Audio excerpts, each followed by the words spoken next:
150 people in it. 150 people dressed in the most expensive fabrics money could buy. Laughing, eating, drinking champagne, swaying to a 16-piece live band playing high-life music under crystal chandeliers. And in one single moment, every single one of those 150 people went silent. Not quiet, silent. The kind of silent that happens when the air itself changes. When something walks into a room and rearranges the energy so completely that human beings forget how to speak. Because the woman standing in the doorway of that ballroom was not supposed to look like that. She was supposed to be the joke, the punchline. She was a housekeeper, a woman who, just 8 hours earlier, and had been on her knees scrubbing a kitchen floor for $400 a week. But the woman standing in that doorway, in an emerald green Valentino gown, a diamond choker wrapped around her neck, a distinguished older man in a navy three-piece suit standing at her side, that woman did not look like a joke. She looked like she owned every room she had ever walked into. And the woman who had planned all of this, the birthday queen, the host, the architect of the cruelty, was standing 15 feet away with champagne running down her custom coral gown because her hands had not stopped trembling since the doors opened. This is a story about what happens when you try to humiliate someone that fate has already chosen to protect. And if you think you know how this ends, you don't. And because fate had been writing this story long before anyone in that room knew they were characters in it. But before I take you back to the beginning, if you believe that fate always delivers justice, go ahead and subscribe to this channel right now and hit that notification bell. Because we bring you stories where every villain falls and every humble heart gets crowned. Now let's get into it. Lives in Preston Hollow. That's the energy. And Adaeze didn't just live there. She reigned there. Her husband, Chief Dr. Emeka Okonkwo, was one of the most successful cardiologists in the Dallas-Fort Worth Metroplex. 3 clinics, a teaching position at UT Southwestern. The man made more money in a single month than most families touched in a year. But Adaeze didn't simply enjoy being wealthy. Adaeze needed everyone around her to feel her wealth like a weight pressing down on their chests. She needed to walk into a room and know that every woman in it was calculating the cost of her outfit, her jewelry, her shoes, and arriving at a number that made them feel small. That was her oxygen. She ran a social group, the Dallas Nigerian Wives Association. 15 women who gathered at her house every other Saturday for jollof rice, imported palm wine, and gossip so vicious it could strip paint. Every meeting, Adaeze sat in a high-backed white chair at the head of her dining table. Nobody else was allowed to sit in it. It was understood the way gravity is understood. From that chair, she dispensed judgment. Did you see what Ngozi wore to church? And that lace looked like clearance rack at Rainbow. Chidinma's husband got passed over for promotion again. I heard they might move to an apartment. An apartment. She delivered these verdicts with a smile. Perfect cruelty wrapped in perfect charm. And the women laughed. Not because it was funny, but because laughter was the price of admission. If you didn't laugh at Adaeze's jokes, you became her next joke. And in the Dallas Nigerian community, being on the wrong side of Adaeze was social death. So they laughed, and Adaeze fed. But there was one person in Adaeze's orbit who never laughed, never reacted, never flinched, never gave Adaeze a single drop of the emotional response she craved. Her housekeeper. And this is where fate enters the story. Quietly, the way fate always does. Nneka Amefule was 31 years old. She arrived at the Okonkwo mansion every Monday, Wednesday, and Friday at 7 a.m. and left at 4 p.m. She cleaned everything, every room, every surface, bathrooms, laundry, marble floors on her hands and knees, silver that Adaeze used once a year. For all of this, Adaeze paid her $400 a week. If you know what housekeepers charge in Dallas, you know that number is an insult. But Nneka never negotiated. She arrived, she worked, she collected her pay, and she left. She was quiet. The kind of woman who entered a room and you might not notice, not because she wasn't beautiful, because she was, but because she moved through space like someone who had decided to be invisible. And that invisibility was driving Adaize out of her mind. Because Adaize tried to break her. She left messes on purpose. Red wine poured on white marble 30 minutes after Neka finished mopping. She inspected rooms and held up a finger with a speck of dust, like a prosecutor presenting evidence. She talked about Neka on the phone in Igbo while Neka was standing right there. This girl is a village girl. She doesn't know anything, but she cleans well. That's what people like her are good for. And Neka? Every single time? Head down, hands steady, back to work. Not a tear, not a flinch. It was like swinging a hammer at a lake. No matter how hard Adaize hit, the surface absorbed it and went still. Adaize hated Neka because Neka had something Adaize could not buy, fake, or take. Dignity. Real dignity. The kind that lives in the bones. The thought was always there, burning behind every insult. This girl thinks she's better than me. And fate heard that thought. Fate heard it and smiled. Because fate had plans for Adaize Okonkwo. Adaize's 40th birthday was 3 weeks away, and she was building the event of the decade. She booked the Adolphus Hotel, hired an event planner from Houston, commissioned a custom coral and gold gown from New York, ordered a 5-tier cake from a celebrity baker, booked a live band and a DJ, even secured a Nollywood actress to make an appearance. Budget, $200,000. Guest list, 150 people, every prominent Nigerian family in DFW. Everything was set. And then fate whispered an idea into Adaize's ear. She thought it was her own idea. She didn't realize she was picking up a script that had already been written for her. Saturday meeting. 2 weeks before the gala. Small chops on the table. Chapman in crystal glasses. Adaize clapped her hands twice and the room went quiet. Ladies, I have the most brilliant idea. 14 faces turned. You all know my housekeeper, Neka. I am going to invite her to my gala. Kioma leaned forward. Invite her as what? Adaize grinned. As a guest. She laughed. Full volume. Theatrical. I give her a formal invitation. Gold envelope. She shows up in whatever she can scrape together. Some dress from Ross. And there she is, standing among 150 people in custom designer outfits. She paused for effect. Then after the toast, I call her to the front. I say, everyone, meet Neka. She keeps my home beautiful. And the contrast says everything. Most of the women laughed. Not all. Obiageli at the far end did not laugh. She looked at her phone and pressed her lips together. But nobody objected. Because protesting Adaize was a luxury none of them could afford.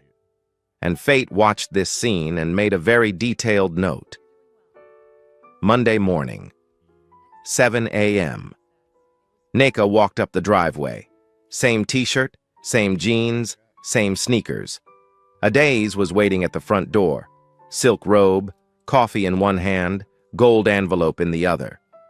Neka, I want you to come to my birthday celebration as my guest. It would mean so much to me. Neka looked at the envelope, then at Adaize. Something flickered behind her eyes. Not surprise, more like recognition. Ma, I don't think I have anything appropriate to wear to... Oh, stop! Come as you are. Whatever you have is perfect. We're all family. The word family came out like venom designed to do damage later. Neka took the envelope. She looked at Adaize for a long moment. Those calm, unreadable eyes. Thank you, Ma. I will come. Adaize grabbed her phone and typed into the group chat. The fish has taken the bait. And 3 minutes later, Neka was sitting in her Honda Civic in Adaize's driveway, making a phone call that would change everything.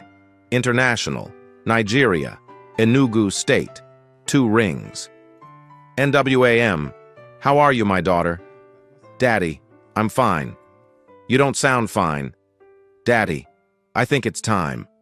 Time for what? Time to stop hiding. Now.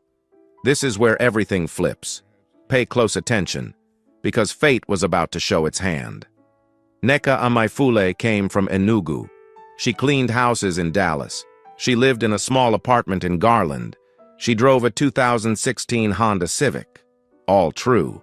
But the story Adais had constructed, that Nneka was a poor village girl with nothing, that was fiction. Adai's fiction. Nneka's father was Chief Obiora Amaefule, founder and CEO of Amaefule Construction Group, one of the 3 largest construction companies in southeast Nigeria. Hospitals, universities, bridges, highway systems, 4,000 employees, contracts across Nigeria, Ghana, Cameroon, and Kenya. Net worth, roughly $400 million. Nneka was his daughter.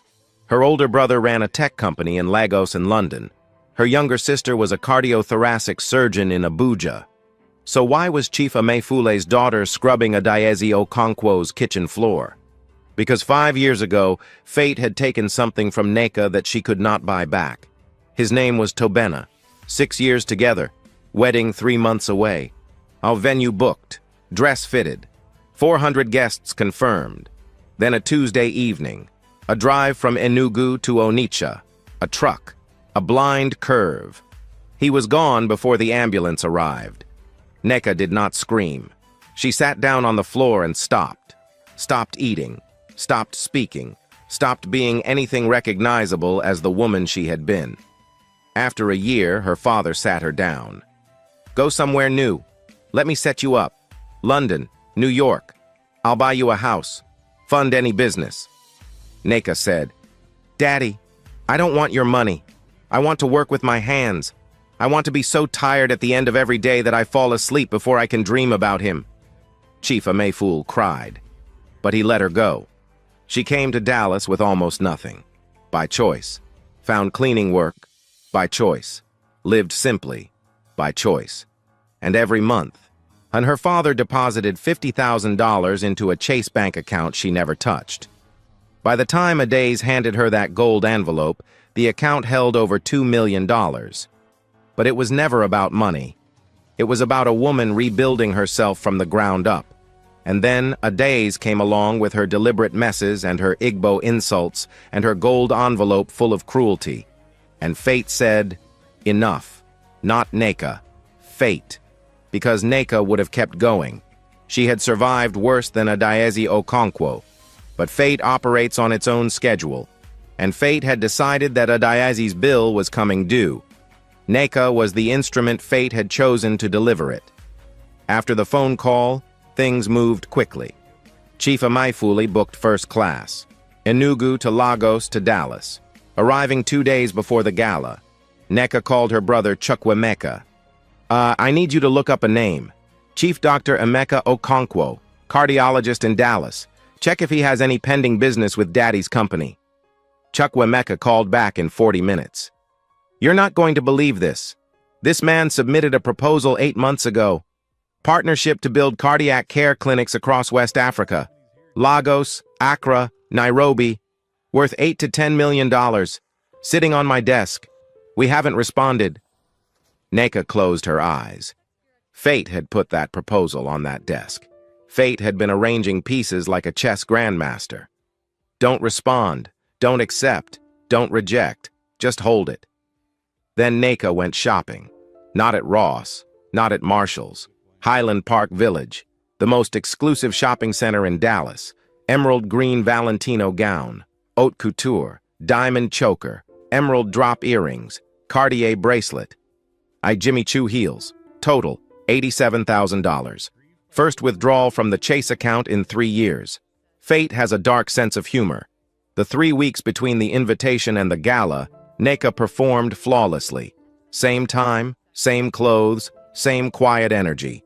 She never mentioned the party. Adais was delirious with excitement. She hasn't said a word about it. She's going to show up in exactly what I predicted. Meanwhile, Obiageli ran into Nneka at an H-E-B grocery store. Are you going to the party? Nneka looked at her with calm certainty. Yes, I am going. Something in those words made Obiageli pause. No anxiety, no dread, just wait. Obiageli decided to bring her phone to the gala fully charged. Call it intuition. Call it fate tapping her shoulder. Saturday, October 14th, 7 p.m. And the Adolphus Hotel Grand Ballroom was a masterpiece. Gold and ivory draping, crystal chandeliers, waiters with champagne and suya, an ice sculpture of Adaizi's initials. Because of course there was. Guests arrived in waves, Mercedes, BMWs, one Rolls-Royce. Inside, the room was a fashion exhibition, custom lace, hand-beaded aso ok, geles defying physics. At 8:45, Adaiz made her entrance. Coral and gold gown, hand-beaded, towering guile, gold chains layered 3 deep. She walked in on Chief Doctor's arm, waving like a head of state. The room erupted. Adaiz! Birthday queen! She took her elevated seat and surveyed her kingdom. Then she scanned for Neka. 8:55. No Neka. 9 o'clock. No Neka. 9:10. Nothing. Has the girl come? She asked Kioma. I don't see her. 9:15. Chief Doctor gave his toast. To my beautiful wife. Of 40 years of grace, elegance, and strong opinions. Glasses raised. Adaizi smiled. But inside she was stewing. The 9:30 moment was approaching, and her punchline hadn't arrived. 9:25. She was about to give up. The joke was dead. 9:27. A murmur at the back of the room. Not loud. A shift. Like air pressure dropping before a storm. Heads turning. One table, then another. A wave rolling forward. The double doors were opening. And there she was. Emerald green. The gown caught every chandelier and turned the light into something alive. It flowed around her frame like liquid. Diamond choker throwing light like tiny stars. Emerald drops at her ears. Hair in a sculptural updo with gold pins. Makeup done with editorial precision. She stood in the doorway for 3 seconds. Not posing. Just arriving. And the way someone arrives who has walked into 1,000 rooms like this and never once doubted their right to be there. Then she walked. Click, click, click, steady, unhurried, each step saying, I am exactly where I am supposed to be. And beside her walked a man, tall, silver temples, navy 3-piece suit tailored like it was painted on, an energy that announced without words, I am someone. Chief Obiora Amefule, 16 hours, first class. For this, because when his daughter called and said, Daddy, I think it's time, the family shows up. That's not a choice. That's DNA. The room was paralyzed. 150 frozen people. A woman with champagne halfway to her lips. A man with a fork suspended mid-air. Waiters stopped mid-stride. And at the head table, Adaiz was experiencing something she had never felt before. An invisibility. Every eye was on Neka, not on the birthday queen, on the housekeeper, the village girl. Except that woman was gone. The woman standing in this room was who she had always been, the person Adaizi had never bothered to see. Adaizi's champagne was spilling down her coral gown. She couldn't make her hand stop shaking. Kioma grabbed her arm. Ada, Ada, is that Neka? Adaizi could not answer. Then Obiageli stood up. Quiet, invisible Obiageli. She walked across the silent ballroom directly to the entrance. Chief Amefule, sir, what an honor. My father is Professor Nwosu from UNN. You built the new wing of the teaching hospital. You funded the pediatric cardiac unit in Enugu. The words landed like bombs. Chief Amefule, Amefule, construction, hospitals, hundreds of millions. And his daughter was the woman Adaiz paid $400 a week to scrub her floors. The information rippled through the crowd, face by face, table by table, whispers igniting, phones appearing. Chief Amefule walked toward the head table, Neka beside him, crowd parting. He stopped in front of Adaizi. Mrs. Okonkwo, I am Chief Obiora Amefule. I wanted to thank you for the generous invitation you extended to my daughter. It is not every employer who treats their staff with such thoughtfulness. Thoughtfulness. The word hung like a guillotine blade. Everyone knew. The WhatsApp whispers had done their work. Half the room had heard the plan, and now they watched the architect stand face to face with $400 million worth of consequence. Chief Amayfuel, welcome. You are very welcome. Sir. Her voice sounded like it came from the bottom of a well. Chief Dr. Emeka understood now. He knew that name. He had been trying to get a meeting with this man for 8 months. Cardiac care clinics across West Africa. $8 to $10 million. And now the man whose signature he needed was standing in his wife's ballroom as the father of the housekeeper his wife had been humiliating for over a year. He looked at Adaze. She looked at him. And something broke between them. Not loudly, the way a bone breaks underwater. Neka stepped forward, toward Adaze. The crowd adjusted, every body angled toward this moment. She smiled. Not a smirk, not revenge dressed in courtesy. A real smile, warm, calm. The same calm she had carried through every insult. That calm hadn't been weakness, it had been depth. Happy birthday, Adaze. No, Ma. First time in over a year. I brought you a gift. A small box, gold paper, white ribbon. Adaze's hands trembled as she opened it. Inside, a check, $50,000, made out to the Dallas Nigerian Women's Empowerment Foundation. A handwritten note, for every woman who was told she was nothing, she is everything. Neka Amefule. A printed card explaining the foundation, formally registered that week. Scholarships, microloans, legal assistance for Nigerian immigrant women in DFW. Neka had not come to humiliate Adaze. She had come to build something. She had taken the weapon and turned it into a foundation. Fate doesn't just punish. Fate repurposes. The room erupted in applause, standing ovation, women crying, men nodding with deep respect. Obiageli was recording. She had been recording since Neka walked through the doors. But she had also recorded something earlier. Adaze at 9:15, leaning toward a group of women saying, "Just wait until the housekeeper arrives. I'm going to call her up front and introduce her as my toilet cleaner. This is going to be the funniest thing you have ever seen." She had both videos. The plan and the backfire. The cruelty and the consequence. Sunday morning. Both videos hit WhatsApp. No caption. The footage spoke for itself. Dallas, Houston, Atlanta, Maryland, New York, London, Lagos. By Monday morning, Adaze was the most talked about Nigerian woman in the American diaspora. Not in the way she wanted. Fate had kept a perfect record, and Fate had just published it. Monday, 9:14 a.m. Chief Doctor received an email from Amafuel Construction Group. So, after careful deliberation, we have elected not to proceed with the proposed partnership for the West African Cardiac Care Initiative. $8 to $10 million. Gone. With 3 sentences. Chief Doctor drove home, found Adaze in the kitchen. "Do you know what you've done?" His voice was quiet. That was worse than shouting. "You didn't know who she was because you never ask. You never care who people are. You only care who they aren't. You saw a girl on her knees and decided she was nothing.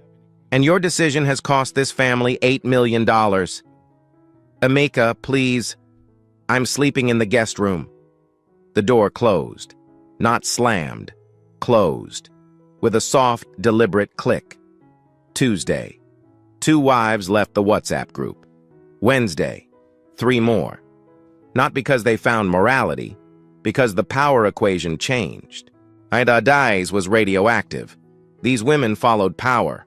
Power had changed its address. Thursday. Kioma called. "Ada, you need to apologize publicly." "Apologize? To the girl who came to my party and—" "Ada, you invited her. You planned it. You got recorded. She didn't humiliate you. You humiliated yourself." Adaze hung up. By the following Saturday, the Dallas Nigerian Wives Association was dead. The group chat was a graveyard. The high-backed white chair sat empty in an empty room. and Adaizi sat alone in her 7-bedroom house, staring at a phone full of messages she couldn't open. Chief Doctor stayed in the guest room, spoke to her about children's schedules only, attended events alone. She's resting. Now. You might think this is where the story ends. Villain punished, underdog wins, credits roll, but fate wasn't finished. Fate had one more scene. 6 months later, NECA's foundation had grown, board seated, office in Irving, 25 scholarships awarded to immigrant women across DFW. She never went back to cleaning houses. She never spoke about Adaizi publicly. When asked about the viral videos, she said, "That night was about launching something that will help many women. That is the only story worth telling." April. 6 months after the gala, the foundation hosted its first fundraiser. 50 people, a community center in Irving, folding chairs, a podium, no chandeliers, just women. NECA gave a speech about the 25 women helped, about Amaka who finished nursing school, about Blessing who started a catering company, about dignity, about how being poor and being worthless are not the same thing. The room was weeping. And then the door opened. Adaizi walked in. She looked different, not physically, but the energy around her had collapsed. The woman who used to fill rooms was trying to fit through them unnoticed. Plain black dress, flat shoes, no jewelry except her wedding ring, no gale, no makeup, red-rimmed eyes. She walked to the back, pulled out a folding chair, sat down, folded her hands, stared at the floor. NECA stood at the podium looking at the back row. 10 seconds of silence. "Thank you all for being here. That concludes our program." She walked to the back of the room, pulled a chair next to Adaizi, side by side, folding chairs, fluorescent lights, Irving, Texas. Adaizi spoke first, barely a whisper. "I didn't come for pity. I know. I came because I need to say something. Say it. I'm sorry. For what I planned. For how I treated you. Not just the party. Every day, every insult in Igbo, every mess I left on purpose, every inspection designed to make you feel small." Tears falling. She didn't wipe them. "And I'm not sorry because I got caught. I'm not sorry because my husband won't look at me. I'm sorry because I was trying to destroy you, because you had something I've never had. Peace. You walked through my house with nothing, and you had more peace in your silence than I have ever felt with all my things. And I hated you for it." She covered her face. "I don't have peace, NECA. I wake up every morning and the first thought is, who can I be better than today? That's not living. That's drowning with dry hair. And I'm so tired of drowning." NECA sat still through all of it. "Adaizi, do you know why I never reacted?" Adaizi shook her head. "It wasn't because I didn't hear you. I heard every word. Village girl, toilet cleaner, all of it. I didn't react because I lost someone. When the worst possible thing has already happened to you, words lose their power. You called me nothing, but I had already felt like nothing for 2 years after he died." Adaizi was sobbing. "But I also didn't react because I could see you were suffering. Happy people don't crush others to feel tall. Only drowning people do that." Silence. "What you did was wrong, Adaizi. If it happened to a woman without my support system, without my father, without my family's resources, it could have destroyed her. You need to understand that." Adaizi nodded. "But holding anger is a prison. I've already been in one prison, grief, and I spent 3 years breaking out. I'm not walking into another one. So I forgive you, not for your sake, for mine." Silence. "Can I do something? For the foundation? I don't want to just apologize and disappear." NECA looked at her carefully. "Can you organize events?" Adaizi almost laughed through tears. "That is literally the only thing I've ever been good at." "Then let's start there." And fate smiled. Because this was always the ending fate had written. Not destruction, reconstruction. Within 3 months, A Days organized the foundation's second fundraiser. 200 guests, a proper venue. She used every skill she had, the same abilities she spent years using for vanity, now pointed at something that mattered. The second fundraiser raised $112,000. The third raised $250,000. Adaz didn't sit at head tables anymore. She worked floors. I greeted guests, stuffed envelopes, funded 3 scholarships personally, mentored 12 immigrant women. She and Chief Doctor went to counseling. It was brutal and slow. He moved back after 4 months. Different marriage, harder, more honest, better. She never rebuilt the Wives Association. That group was built on fear. I never want to build anything on fear again. Chief Amayfuli eventually reconsidered the clinic deal. Not because of Adazi's redemption, because Chief Doctor independently reached out, apologized, and submitted a revised proposal with a community health component. Chief Amayfuli called him personally. I invest in people, Dr. Okonkwo, not plans. Your plan was always good. I needed to know the people behind it were worth my name. The deal closed at $12 million. Because fate doesn't just balance scales. Fate tips them toward people who do the work of becoming better. So listen, 3 lessons before you go. First, never mistake humility for weakness. The person cleaning your floor might be choosing that floor. The person driving your car might have a garage you'll never see. You do not know people's stories. Treat every human being with respect. Not because they might be secretly rich, because they are human. That should be enough. Second, cruelty is the most expensive habit in the world. Adazi's 3-week joke cost her husband $8 million, cost her every friendship, cost her reputation across 3 continents, and nearly cost her marriage. There is no version of cruelty that doesn't send you the bill, and the bill always arrives at the worst possible time. That's how fate works. And third, grace will always be louder than revenge. Neka had the money to destroy Adaze, the platform, the public sympathy. She could have dragged her across every social media platform on Earth. She chose a folding chair instead. She sat next to the woman who tried to break her and said, "Let's start there." That is power. Not the Valentino gown, not the diamonds, not the $2 million, the folding chair, the willingness to sit beside someone who wounded you and say, "I see your pain, and I'm choosing not to add to it." Be careful how you treat people, not because they might be secretly wealthy, because fate is always watching. Fate keeps a perfect record. Fate never forgets a single act of cruelty and a single act of kindness. And fate, as this story proves, never, ever misses. Old wisdom, new drama, perfect justice. I'll see you in the next one. Años exactamente, bueno, no exactamente, ¿no? Un grupo de soñadores en La Paz decidió fundar algo que trascendería generaciones. El glorioso Club Bolívar. No imaginaron que... Oye, me he esforzado al hacer el discurso. ¿Qué ponen ZZ, chat?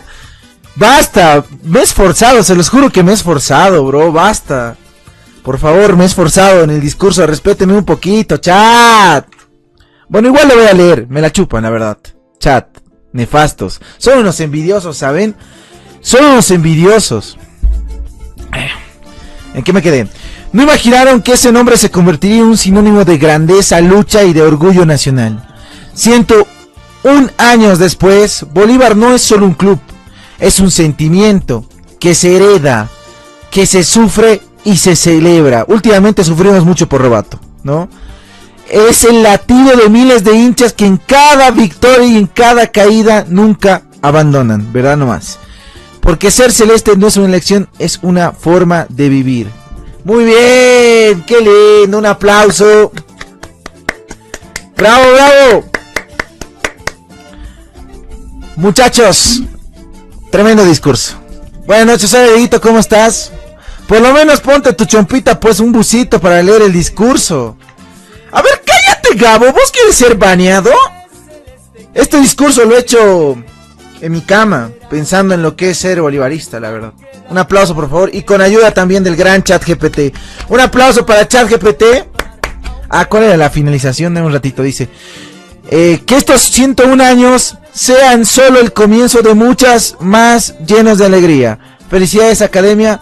Felicidades, Bolívar. ¡Bravo! Aplausos para ChatGPT, muchachos. Para vos no, dice. Buenas noches, muchachos, ¿cómo están? Gracias por estar aquí, perdón por prender tan tarde. La verdad estaba viendo mi serie, estaba viendo el regreso de Justin Bieber. Toda la tarde me vi fútbol, hasta vi el partido del Tigre. Vi el partido de River, vi el partido de Oriente. Las declaraciones de Martins, tremendo lo de Martins, bebé, le tiró palo a Villegas, pero bien tirado. Huevada, en su cama lo hizo todo pajeado pensando en el... No, ¿qué dice este Arielito? Oye, ¿quiénes vamos, no? Mi sobrino de Kinder redacta mejor. Dile eso a ChatGPT, yo no he redactado. ¿Qué me estás molestando a mí? Felicidades. Qué pasado. Pues la verdad nomás. ¿Qué quieren que les diga? A ver, ¿qué les puedo decir, muchachos? Yo no publiqué nada en mi página, la verdad no hice nada estos días. Han sido momentos difíciles. Bien triste, ¿no? Mentira. Pero no, muchachos, bueno. Quiero felicitar a todos los que son bolivaristas y hoy en día más que nunca, ¿no? Que es difícil ser bolivarista en el sentido de todo el contexto que estamos pasando con el técnico. Pero si lo ven por el otro lado también hay que sentirnos orgullosos porque hemos llegado a estos 101 años. Creo que como la institución mejor parada, tanto económicamente, futbolísticamente y dirigencialmente diría, pero no, creo que no, ahí nos falta, ¿no? Ese eslabón para poder ser una institución sólida. Y como ayer creo que lo decía Dardo Gómez en su publicación en el Cholet, que Dios mío, ¿de dónde cagan tanta plata, bebés? Más fuegos pirotécnicos que en el aniversario de La Paz, no mames. Tremendo, felicidades a los del Cholet y a ver si pasan pues algunos moneys. No mentira.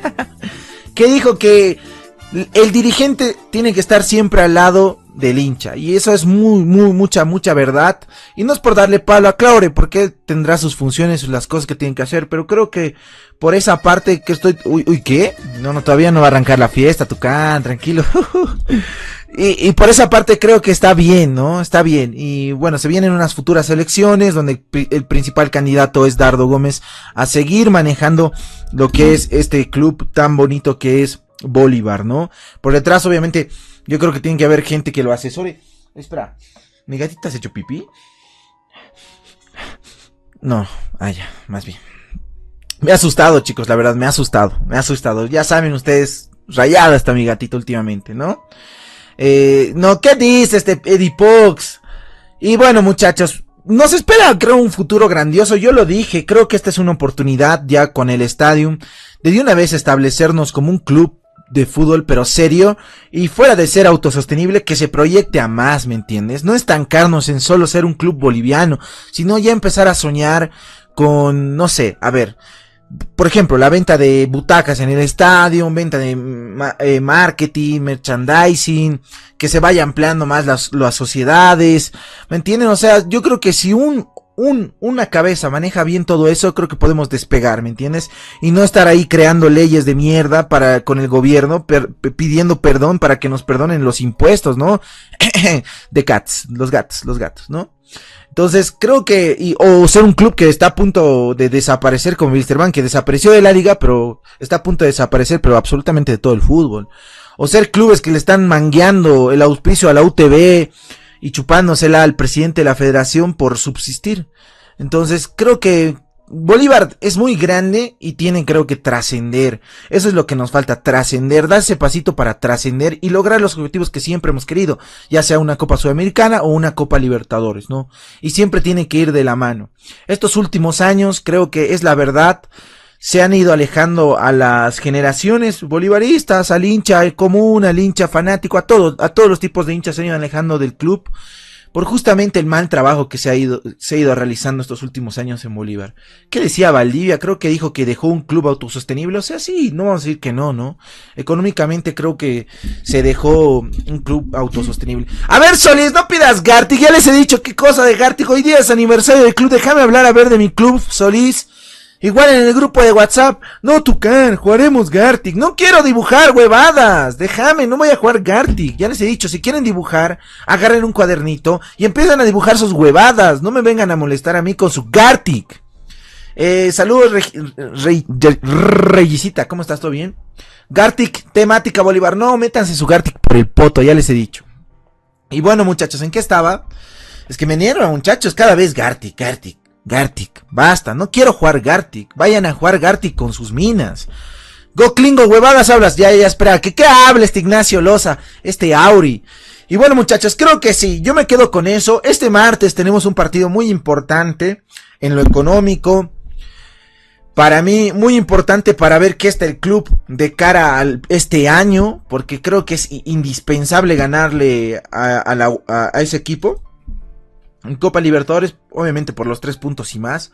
Pero pensando a futuro, creo que es muy importante que se vea buen fútbol, ¿no? Y que la gente ya esté un poquito más tranquila con el funcionamiento del equipo. Ayer contra Bebé, bueno, el día sábado contra Bebé, se jugó un buen partido, no digo que un malo partido. Creo que empezaron a aparecer personas, o bueno, jugadores que no estaban apareciendo, como es el Papu Velázquez y muchos más, ¿no? Entonces, interesante. Y bueno, apareció Cauterucho, que en el partido de Libertadores no había aparecido ni de sombra. Parece que Cauterucho solo le mete goles a equipos como ABB. Y preocupa un poquito eso, ¿no? Hoy ganó el Tigre, está puntero con nosotros. Nacional Potosí también está compartiendo la punta con nosotros y muchos más que vienen bien entonándose en lo que es este torneo, ¿no? Que empezó retardísimo y creo que nos va a pesar no solo a nosotros, sino a los demás equipos que están participando en copas internacionales, ya sea Blooming el caso, ¿no? Y otros más. Mete gol equipo chicos como Dorniro, pero Dorni ni jugó. ¿Qué dicen, chicos? ¿Qué dicen? La era Robato es la peor de todos los tiempos, bebé, tomando en cuenta el centenario que es una vez en la vida. Sí, es la peor. De los últimos 10 años, ¿se podría decir que lo de Robato es lo peor que nos pudo pasar? A ver, piensen. Es que con lo que me dice el técnico de... A ver, ustedes pónganse a pensar, si tu técnico te dice que el objetivo era solo clasificar a Libertadores y que no estaba obligado a ser campeón, puta, ahí me la bajó mal, amigos, sinceramente, me la bajó mal. Podía aceptarle todas sus huevadas y todo, pero cuando dijo eso, es como que hizo sentir me hizo sentir un club más del montón, ¿me entiendes? Un Nacional Potosí, una Aurora, no sé, otros equipos bien X, así me hizo sentir, la verdad. Por eso yo vuelvo a repetir, yo voy a hablar de lo que veo en la cancha, y este martes si es que Bolívar gana se va a aplaudir, y si es que Bolívar pierde, bueno, también se va a criticar algunas cosas, y si han fallado en algunas cosas, igual vamos a criticarlas, vamos a observarlas y vamos a dar nuestro criterio. Pero fuera de eso, Robato no puede venir a achicar el club, ¿me entiendes? O sea, creo que hemos tenido el parámetro y la vara de estos últimos años, bueno, desde que yo nací, desde que voy a la cancha, creo que el parámetro ha sido que Bolívar siempre salga campeón, ¿no?